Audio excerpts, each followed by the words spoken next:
Listo, Angélica, puedes continuar. Vale, profe. Permítame. ¿Me confirman si están viendo las diapositivas, por favor? Sí, señorita, claro, estamos bien. ¿Sí? Sí. Vale, listo. Entonces, íbamos en que también especifica el procedimiento a seguir en aquellas situaciones para clausurar los lugares de trabajo o en algún caso específico cerrar definitivamente. También señala las condiciones y requisitos y procedimientos que deben cumplirse para poder aplicar dichas sanciones. Ya entrando en materia, la cuantía de multa y sanciones en el caso de las microempresas, el incumplimiento de las normas de salud ocupacional se aplica de 1 a 5 salarios mínimos legales vigentes. En el caso de incumplimiento del reporte de accidente o enfermedad laboral, de 1 a 20 salarios mínimos legales vigentes, y del incumplimiento que dé origen a un accidente mortal, de 20 a 24 salarios mínimos legales vigentes.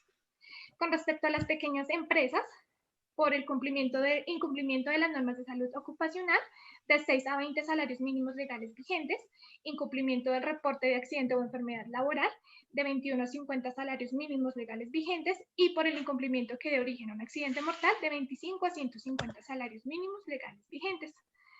Con respecto a las medianas empresas, incumplimiento de las normas de salud ocupacional, de 21 a 100 salarios mínimos legales vigentes, en el reporte de accidente o enfermedad laboral, de 51 a 100 salarios, y el incumplimiento que origina un accidente mortal, de 151 a 400 salarios mínimos legales vigentes. Y finalmente, con las grandes empresas, ya el incumplimiento de las normas de salud ocupacional, de 101 a 500 salarios mínimos legales vigentes, por incumplimiento en el reporte de accidente o enfermedad laboral, de 101 a 1000 salarios mínimos legales vigentes, por incumplimiento que dé origen a un accidente mortal, de 401 a 1000 salarios legales mínimos legales vigentes. Y disculpen, como un dato curioso, antes de que mi compañero continúe con la segunda pregunta, hay una actualización de este decreto que fue subrogado por un capítulo un poco extenso, no lo tengo muy presente porque es largo, pero pertenece al decreto 1072 del 2015, como dato adicional. Y ya continuamos con las diferencias entre accidente e incidente laboral por parte de mi compañero Santiago. Gracias, Angélica, muy bien. Bueno, ¿qué es un incidente de trabajo? Es un acontecimiento. Antes de conocer la diferencia, vamos a ver pues la definición de cada uno para poder identificar su diferencia. Ok. ¿Qué es un incidente de trabajo? Es un acontecimiento no deseado producido de manera repentina que ocasiona daños a las instalaciones, maquinarias o a las personas, que genera incapacidad laboral, que ocurre dentro de las instalaciones de la empresa o por fuera cumpliendo orden directa de su jefe. Aquí hay que resaltar que para que sea un incidente de trabajo, tiene que ocurrir dentro de las instalaciones o por fuera, pero que esté dentro de la jornada laboral y que le corresponda a las funciones que le implementó su jefe o su superior. ¿Qué hacer en caso de un incidente de trabajo? Debe avisarse al jefe inmediato, quien debe reportar a la ARL. Segundo, la brigada de emergencia valora al accidentado. Tercero, según el caso, se debe ser trasladado al paciente a la IPS. Y por último, el COPAS recoge información. Bueno, ya, incidente. Es un suceso que puede o no ocasionar algún daño, tiene el potencial de ser accidente y se puede tomar como una oportunidad para identificar un error y así poder contrarrestarlo antes que ocurra un accidente. ¿Qué hacer en caso de un accidente? No se reporta a la ARL, el encargado de la seguridad y salud en el trabajo debe realizar un reporte del incidente y el accidente. Bueno, la diferencia de las dos, de incidente y accidente, es que el accidente provoca algún daño personal o material, mientras que el incidente puede ocurrir un daño en personas o en las instalaciones o la maquinaria. Un ejemplo de accidente laboral: con un empleado se cae un andamio y sufre una fractura. Un ejemplo de incidente laboral es cuando se derrama algún líquido sobre el suelo de la oficina, que se puede ocasionar un resbalón de un trabajador.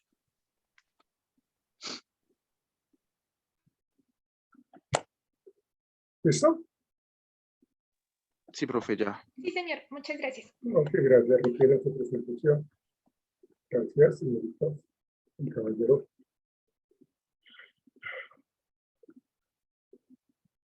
¿En qué consiste la investigación de un accidente o incidente laboral? ¿Quién le correspondió eso? Yo, profe. Dale, pues.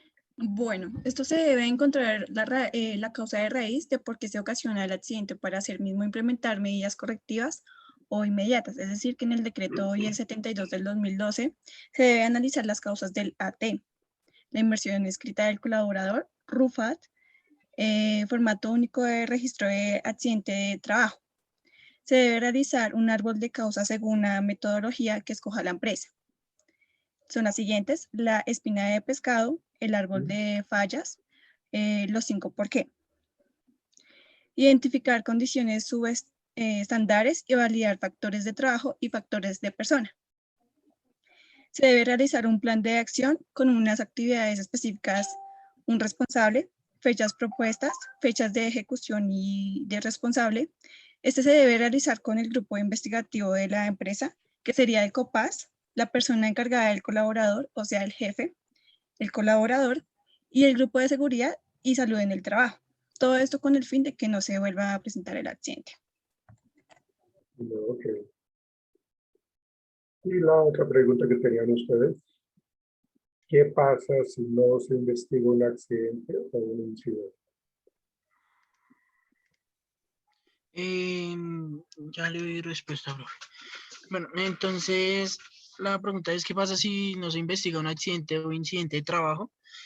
Establecido en el artículo 13 de la ley 1562 del 2012, está estipulado que el incumplimiento de los programas de salud ocupacional, las normas en salud ocupacional y aquellas obligaciones propias del empleador previstas en el sistema de gestión de riesgos laborales acarrea multa de hasta 500 salarios mínimos mensuales legales vigentes, de acuerdo a la gravedad de la infracción y previo cumplimiento de debido proceso destinado al Fondo de Riesgos Laborales.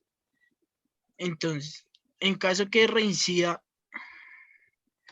en tales conductas o por incumplimientos de los correctivos, se debe adoptarse fórmulas para la entidad administradora de recursos.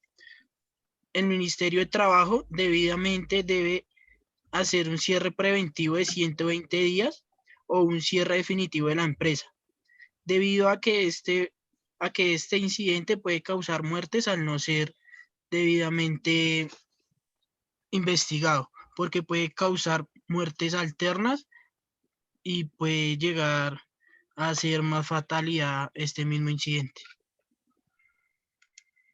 Y aparte de que no se investiga, no se corrige, ¿no? Pues si no se investiga, no se sabe qué tiene que corregir. Sí, no se busca la fuente principal, la fuente de la raíz del problema. Ok. ¿Listo? Sí, señor. Ok. Bueno, seguimos con, ¿cuál es la diferencia entre peligro y riesgo? ¿Quién tiene esta pregunta? Yo, profe. Dale, pues. Bueno, entonces vamos a definir peligro. Peligro es una fuente, situación o acto que puede causar daños en términos de lesión o enfermedad, golpes, cortaduras o quemaduras.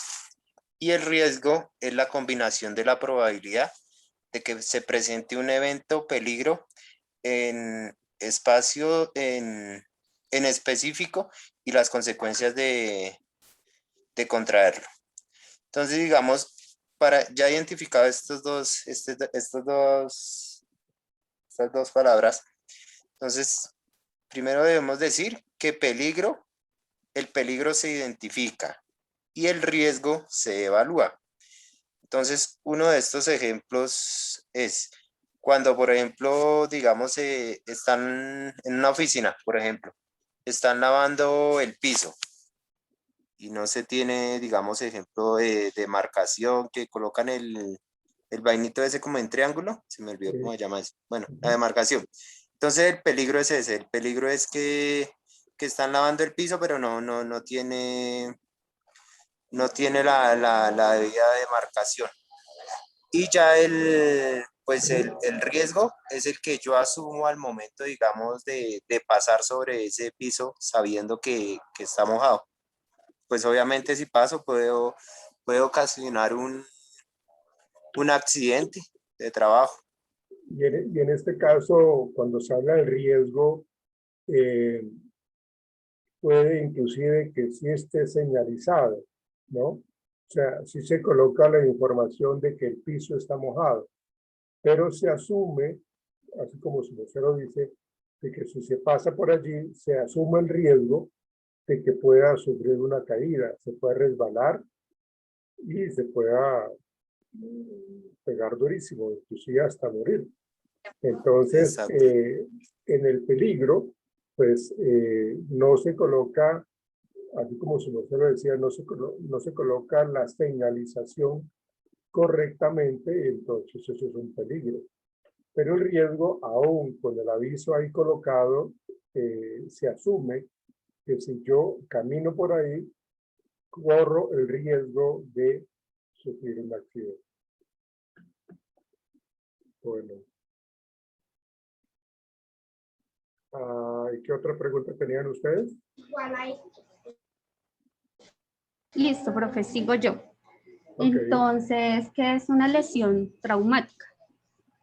Entonces dice que una lesión traumática, como su palabra lo dice, es una lesión o herida física que sufre un paciente donde puede involucrar sus órganos y tejidos. Esto puede pasar a causa de un golpe, un impacto fuerte o una sacudida. Donde también nos dice que existen múltiples lesiones traumáticas, donde se destacan las lesiones en las extremidades, como los esguinces, las luxaciones o las fracturas. También podemos distinguir dos tipos de traumatismo según la zona afectada. Entonces está entre esos los traumatismos articulares, que son aquellos que afectan como tal las articulaciones, donde mencionamos ahorita anteriormente, sufren los esguinces o luxaciones. Y también están los traumatismos óseos, donde se afectan los huesos y donde puede ocasionarse en fracturas completas, fisuras y traumatismos cráneoencefálicos. También podemos decir las causas de los traumatismos, como lo dije anteriormente, es a causa de una fuerza o un acto violento, donde estos involucran las caídas, los accidentes deportivos, accidentes de tránsito, las quemaduras, las agresiones, los accidentes laborales o los accidentes en el hogar. Listo, gracias. Vamos con la siguiente pregunta, ¿qué es una lesión no traumática? Eso, profe. ¿Qué es una lesión no traumática? Son enfermedades causadas por el trabajo, no incluidas en la lista de enfermedades profesionales. Son notificadas como accidentes de trabajo siempre que se evidencie la relación causa-efecto con el trabajo desarrollado o el agravamiento. Estos accidentes de trabajo, a los que se suele denominarse accidentes no traumáticos, tienen una gravedad importante y representan una proporción elevada en los accidentes de trabajo mortales. Proporción que no es lógico, aumenta con la edad, pues los jóvenes no suelen sufrir esta clase de problemas. Los traumas óseos afectan, dañan o quiebran los huesos, en los cuales fuesen las fracturas, traumatismos de cráneo y cara, traumatismos en la columna vertebral. Y la segunda pregunta, ¿qué es el COPAS? El COPAS es el Comité Paritario de Seguridad y Salud en el Trabajo. Es un comité encargado de la promoción y vigilancia de las normas en temas de seguridad y salud en el trabajo, dentro de las empresas públicas y privadas. El COPAS tiene una noble misión, que es promover, vigilar las normas y reglamentos de salud ocupacional dentro de la empresa, contribuyendo a la protección de la integridad física de los trabajadores y la seguridad de la empresa general. ¿Listo, Héctor? Listo, profe. Ok. ¿Cómo se conforma el COPAS?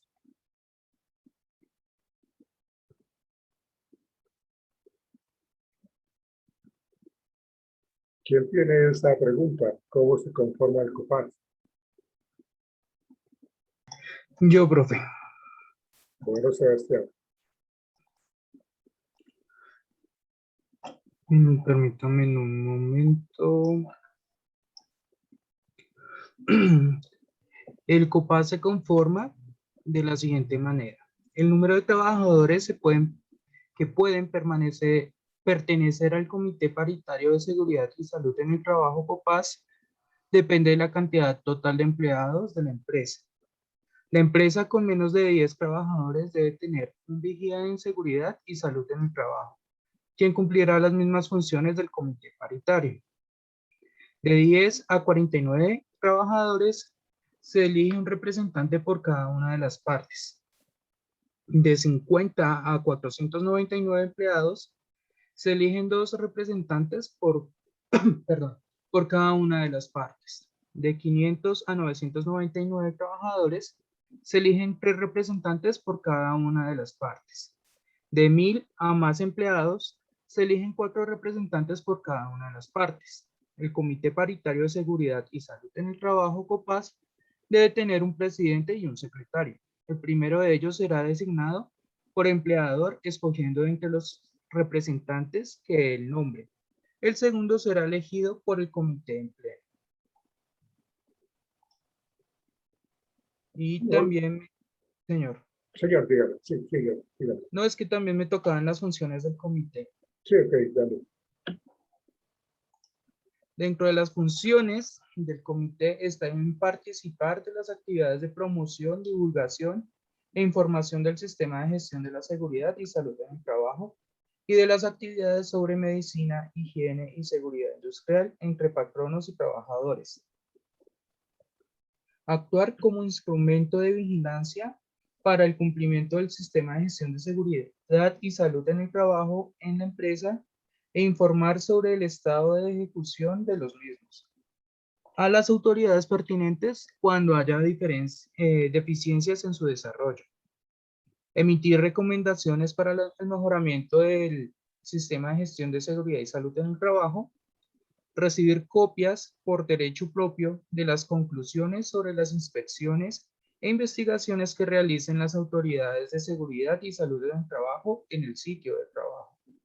Proponer a la administración de la empresa o establecimiento de trabajo la adopción de medidas y desarrollo de actividades que procuren y mantengan la salud en los lugares en lugares y ambientes de trabajo. Proponer y participar en las actividades de capacitación en seguridad y salud en el trabajo dirigidas a trabajadores, supervisores y directivos de la empresa o establecimiento. Colaborar con los funcionarios de entidades gubernamentales de seguridad y salud en el trabajo en las actividades en las actividades que estos adelanten en la empresa y recibir por derecho propio los informes correspondientes. Vigilar el desarrollo de las actividades que en materia de medicina, higiene y seguridad industrial deben realizar las empresas de acuerdo con el Reglamento de Higiene y Seguridad Industrial y las normas vigentes. Promover su divulgación y observancia. Colaborar en el análisis de las causas de los accidentes de trabajo y enfermedades laborales y proponer al empleador las medidas correctivas y las medidas correctivas que haya lugar para evitar su ocurrencia y evaluar los programas que se hayan realizado. Pues hay otras más, pero que son muchas. O lo sigo leyendo. No, así está bien. Listo, gracias. Vale. ¿Qué es una hoja de seguridad de un producto químico? ¿Qué es una hoja de seguridad de un producto químico? ¿Quién tiene la respuesta?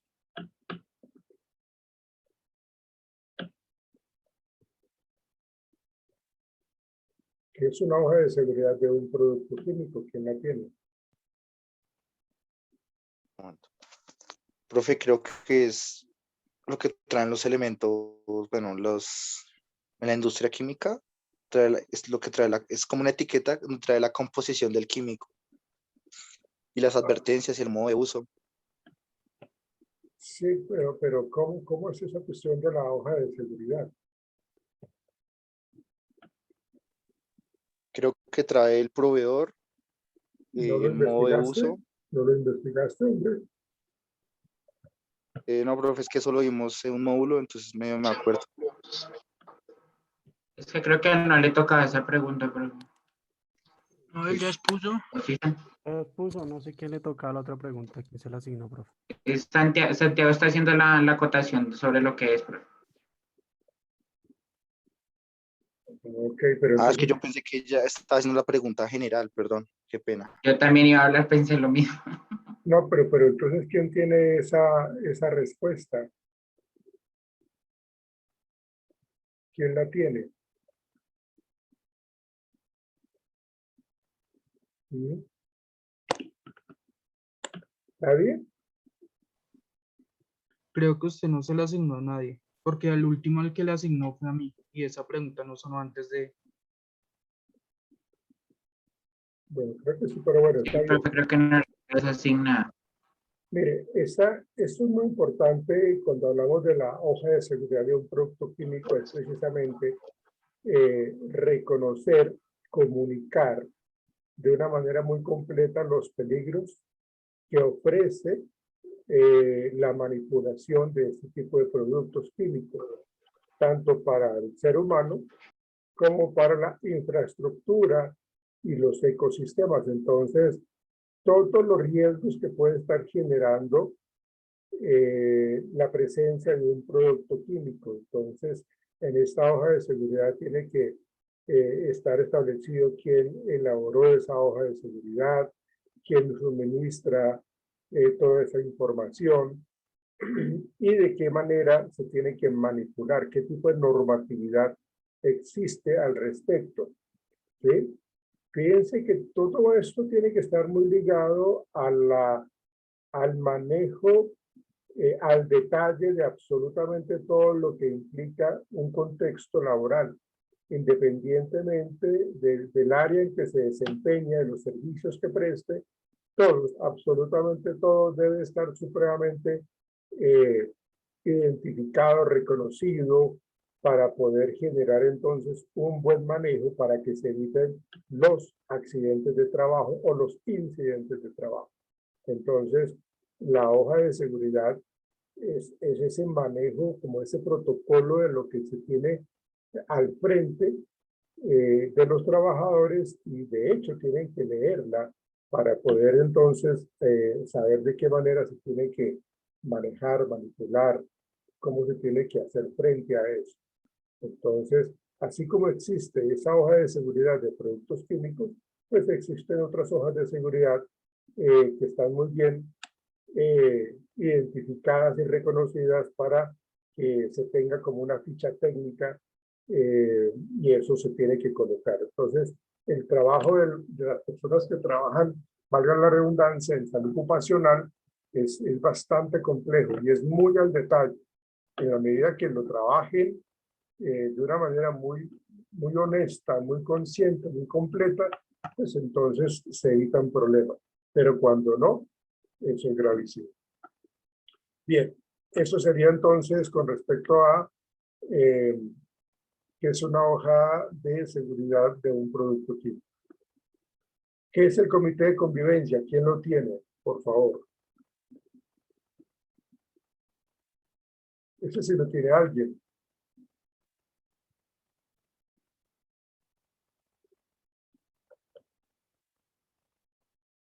¿Alguno no lo tiene? El comité de convivencia, si yo sí la asigné.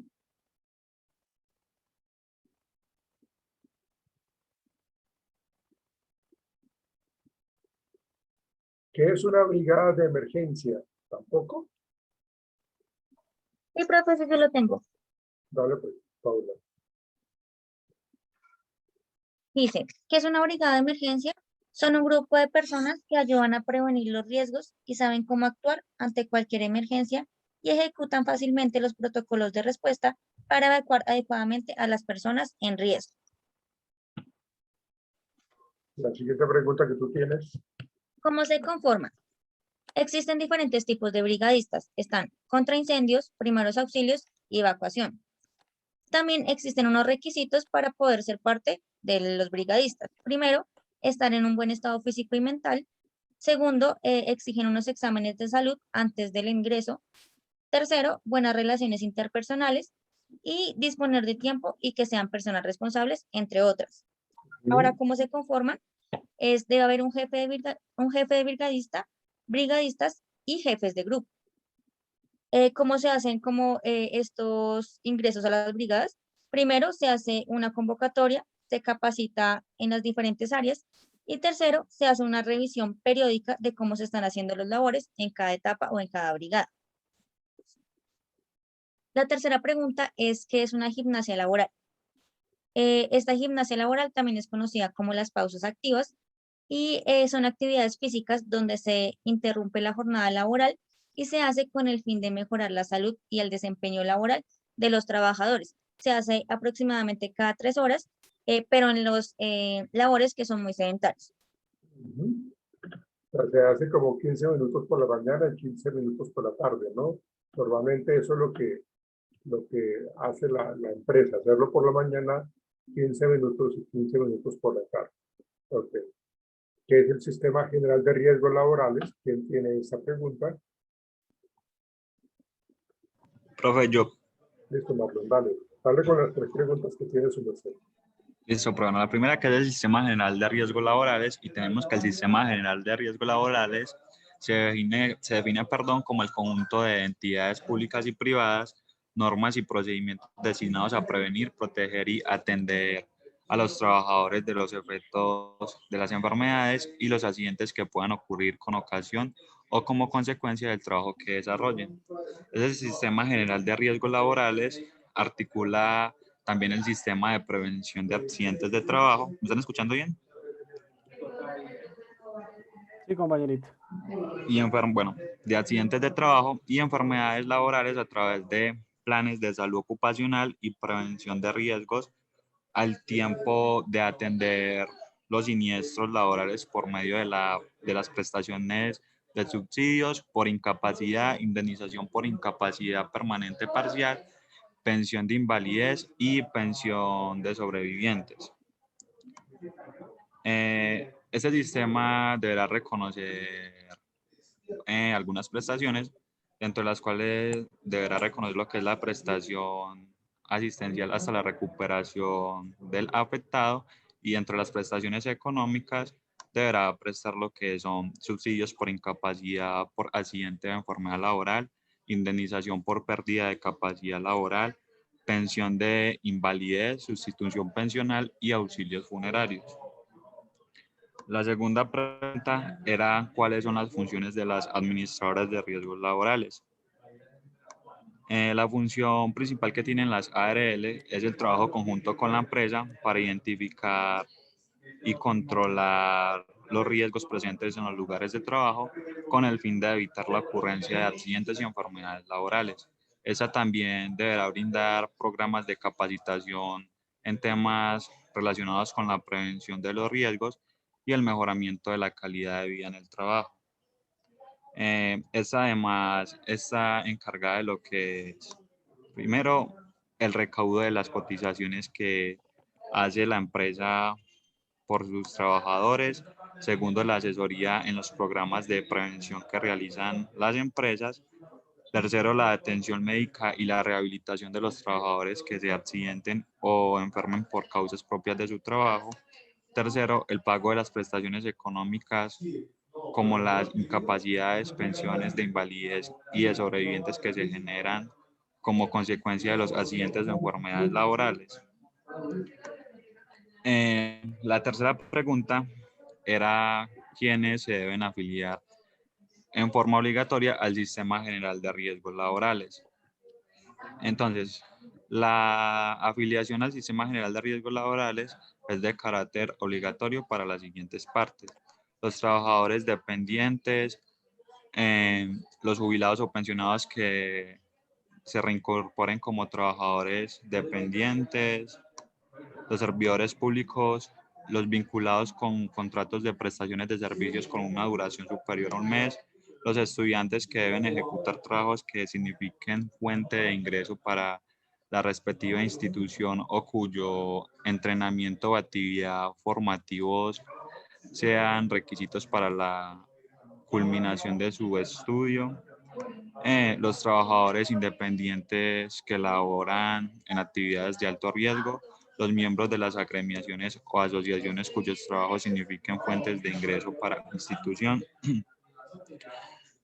los afiliados a las cooperativas y precooperativas de trabajo asociado, los miembros activos ¿qué?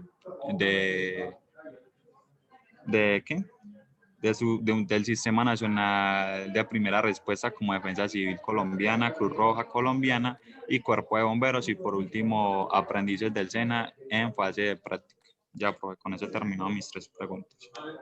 Ok, gracias. Ok, muchachos. Por hoy no es más, muchachos, entonces. Bueno, falta Laura Cardona, pero bueno, creo que ella va a asumir unas preguntas mañana antes de comenzar el tema que tenemos. Le vamos a dar la oportunidad de que las socialice, que las resuelva. Entonces mañana comenzamos con Laura Cardona. Por ahora no es más, muchachos. Una feliz noche, que descansen. Chao, muchachos. Chao, profe, gracias. Gracias, profe. Hasta mañana. Chao, que estén Chao, bien, profe, chao. feliz. Igual, chao. Luego, profe. Feliz noche, profe. Lo mismo.